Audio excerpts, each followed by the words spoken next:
काम है, कम से कम इनका ईमान सम्मान कर लो यार। इनके ना मवाल घोड़े हो रहे थारे संघर्ष के मारे।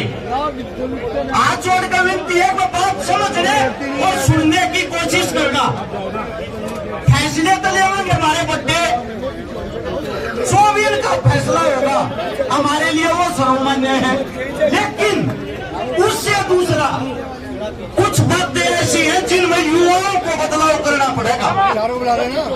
एक सोशल मीडिया पे एक नई पढ़ाई चल रही है, एक नई यूनिवर्सिटी खोल ली है, जिसमें क्या अगर फेसबुक या यूनिवर्सिटी या किसने खोली है, सरकार की IT सेल ने, और इसमें सबसे मजबूत मीडिया कर रही है।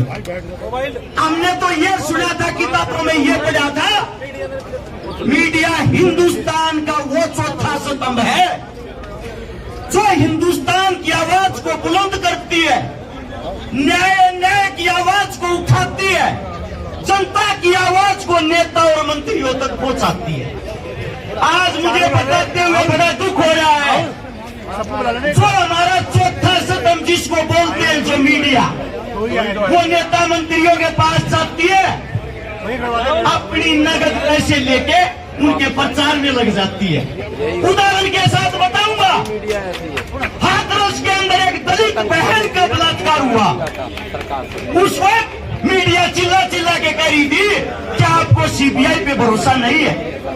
मीडिया दब के बदनाम कर रही थी, लेकिन उसके बाद जब वो केस सत्य हुआ, मीडिया के मुंह में दही जम गई।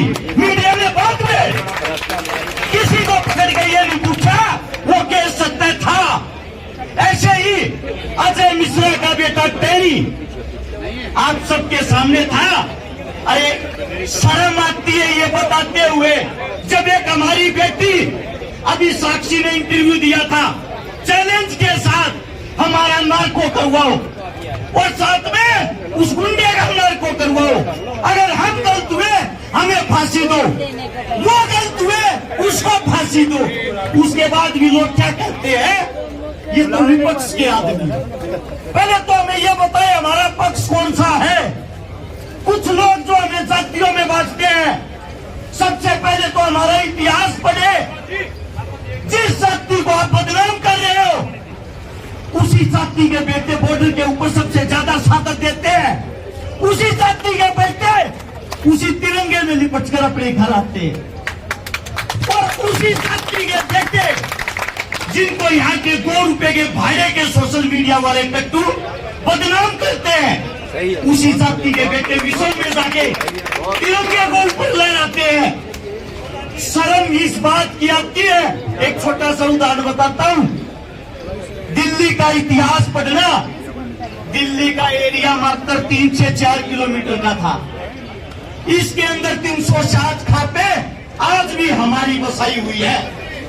इसी दिल्ली के अंदर लोग जब हमारे को ये कहते हैं ये विशेष जाति के, उनको ये बता देता हूँ, हमने यहाँ दिल्ली पर जब बार बार हमले हुए, हमारे बुजुर्गों ने हमारे लिए अपना रक्त बहाया है, रक्त से इस दिल्ली को सींचा है। और आप हमें देशद्रोही, आप हमें उंगली उठाते हो जब हमारी बहन बेटियों पर कोई बात आती है।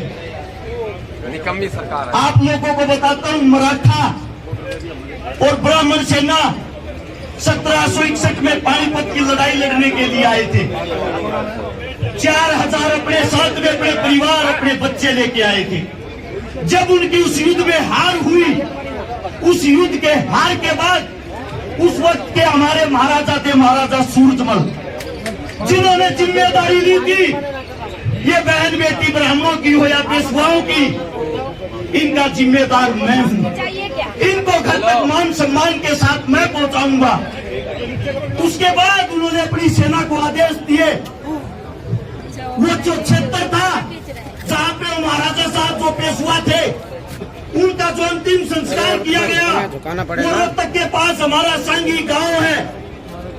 आज भी हमारे बच्चे, हमारे बुजुर्ग वहाँ माथा धोते हैं, आज भी हमारे बच्चे वहाँ दूध चढ़ाते हैं। हम इतना मान सम्मान उनका आज भी करते हैं। और उनकी जो बच्चियां थी, बेटियां थी, हमारे रोहतक के और हिसार के जो मान थे, जाखड़ थे, दहिया पुड़िया थे गिल थे। इज्जत के साथ यहाँ से सेना जाती है उन 4000 बेटियों को। महाराष्ट्र में मुंबई से 180 किलोमीटर दूर मालेगांव नाम की जगह है, उनको वहां पे बसाती है। उन पे वहां के बसाने के बाद उनके पति खत्म हो गए थे, मर्द मानस खत्म हो गए थे। उन बेटियों की इज्जत के लिए वहीं रहना शुरू किया। तब वहां की जो मराठा सेना है, जो मराठा साम्राज्य था, उन्होंने एक फैसला लिया, हमारे से भी ज्यादा हमारी बहन बेटियों की अगर किसी ने इज्जत करी है वो इन हरियाणा के, राजस्थान के जाटों ने की है। हम अपनी बेटियों का हाथ इनके हाथ में देंगे और इनके साथ अपने रिश्ते बनाएंगे। उन रिश्तों को आज 261 साल हो गए। वहां पे 22 गांव बसे हुए हैं हमारे जाटों के। उन जाटों के जो अपने घर परिवार को छोड़कर दूसरे की बहन बेटियों की इज्जत करने के लिए वहां चले। जंतर मंतर आया। हमारे लिए सभी बहन बेटियां हमारी हैं। हम सबके हक की लड़ाई लड़ रहे हैं। और जो कहता है ये विशेष जाति की है, सबसे पहले तो आपको एक बात बता दूं, जो इस पर आरोप लगे हुए उसमें 3 बेटियां राजपूत भी हैं। जो इस पर आरोप लगे हुए हैं, इसने 302 में एक ब्राह्मण को भी मार रखा है। जो इस पर आरोप लगे हुए हैं, इन्हें दाऊद जैसे आतंकवादी को भी फना दे रखी है। तो ये लड़ाई अकेली एक जाति की कैसे हो गई? लड़ाई है न्याय और अन्याय की। इस बात को आप लोगों को समझना पड़ेगा और मेरे युवाओं को इस चीज का प्रचार करना पड़ेगा। आज भी आप लोग एक गुंडे का पक्ष लेते हो और ये इज्जत किसकी वो भी बता देता हूं। नरेंद्र मोदी साहब ने एक इंटरव्यू में कहा था, विनेश फोगाट मेरी बेटी है, मेरे परिवार की है। अरे मोदी साहब, हाथ जोड़ के आपसे ये कहता हूं, उस आप ही की बेटी के ऊपर ये मजबूरी आई हुई है। अरे प्रधानमंत्री साहब, अपनी तो बेटी की इज्जत का ख्याल कर लो। ये आपकी बेटी है। आपने चिल्लाते हुए कहा था, नहीं कहा था कि विनेश मेरी बेटी है? सुना होगा आप लोगों ने। आप ही की बेटी न्याय की भीख मांग रही है आपसे। कम से कम अपनी बेटी का तो न्याय कर दो। इससे ज्यादा तो हमारे पास बोलने के लिए शब्द ही नहीं है। एक प्रधानमंत्री की बेटी के साथ अन्याय, ये कैसे हो सकता है? और धृतराष्ट्र की तरह आप आंखें बंद करके कैसे चुप रह सकते हो? इस देश में इससे बड़ा अन्याय कोई नहीं हो सकता। नोट कर लेना, इस देश में इससे बड़ा अन्याय कोई नहीं हो सकता। और जो भी हमारे बुजुर्ग फैसला लेंगे, मैं भी मेरे अंकल की बात से सहमत हूँ। 21 तारीख ने फैसला हर पार का होना चाहिए। इनका जुलूस मत कटो आवाज बैठा के। अब वो तो नहीं है, ये मट्टी में खेल रही है, पहलवान है। और गारंटी देता हूँ मट्टी में मिला जाएंगे, मट्टी में। कोई शब्द गलत निकला मुंह से, उसके लिए माफी चाहता हूँ। आप सभी के चरणों में बोलने का मौका मिला। आप सभी का धन्यवाद। राम राम, जय हिंद।